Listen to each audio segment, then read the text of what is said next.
Hey, what's up, guys? Our passage today comes from John chapter 14, verses 15 through 26. We're continuing our I am statement series as we look at the I am statements of Jesus found in the fourth gospel. This week we've been looking at the statement, I am the way, the truth, and the life, and the verses and the context surrounding that statement. And today we get to the portion of the chapter where Jesus talks about love and commandments, and he links together love and commandments. If you love me, he says, then you'll keep my commands. If you love me, you'll keep my commands.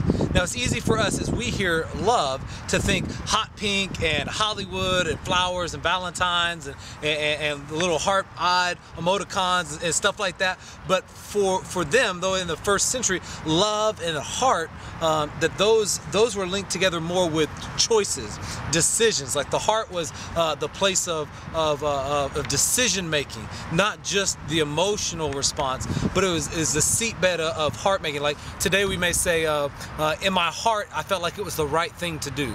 That didn't mean like you loved that decision or you wanted to marry the decision to choose to go to a certain college, but it was to say that you felt like in the decision maker that you had that was the right thing for you to do. And so Jesus says, look, if you love me, you will make the choice. If you are committed to me, then you will make the choice to keep my commands, right? We may use the analogy if when I and my wife Teresa were getting married, as we were preparing our vows, if I would have written in my vows, baby, I will love you. Oh, baby, I will love you for 364 days a year, 24 hours a day, 7 days a week, 364 days in a year. You will be my heart's desire. Man, everything I do will be for you, baby. You say jump, I say how high. Whatever you want, man, I'm gonna do. I'm gonna always clean the house. I'm gonna take care of you, everything. But for one day out of the year, I'm going to choose to do whatever I want. I can go see any girl I want to go see. I can go to the movies. I can do whatever I want for one day out of the year. It's my day. It's like I'm single. It's like I have no responsibility. 364, they're yours. But that one day, it's mine.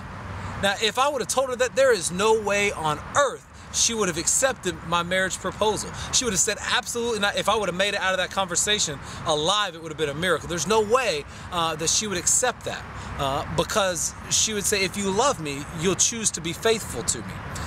In much the same way, Jesus says, if you love me, you'll choose to keep my commands. It's not a micromanage. It's not that God gives us this list of commandments to do so that we get things right, but it's a matter of response. That when we love God, when we choose to become a disciple of Jesus, we are choosing to do what he teaches us, what he commands. And so I want to challenge you today to examine your choices. Are you choosing? Are you making the choice to love God, to follow after him, to keep his commands 365 days out of the year? Or is it 364, 362, 299? You see what I'm saying? Is it a choice that you're making day in and day out? Because if you love him, that's the choice that you'll make. Now, I know that we are not perfect and we'll never be perfect this side of our great getting up morning and heading to heaven, but it's a matter of pursuit. It's a matter of purpose and desire. That's who I want to be, is that because I love him, I want to keep his commands. So I challenge you, let's keep your commands, keep his commands this week in your life. Take our memory verse, John chapter 14, verse 6, own it, put it into practice, watch the video, read the verse, more importantly, share it with a friend, and then let's go change the world. I love you guys. We'll talk to you soon.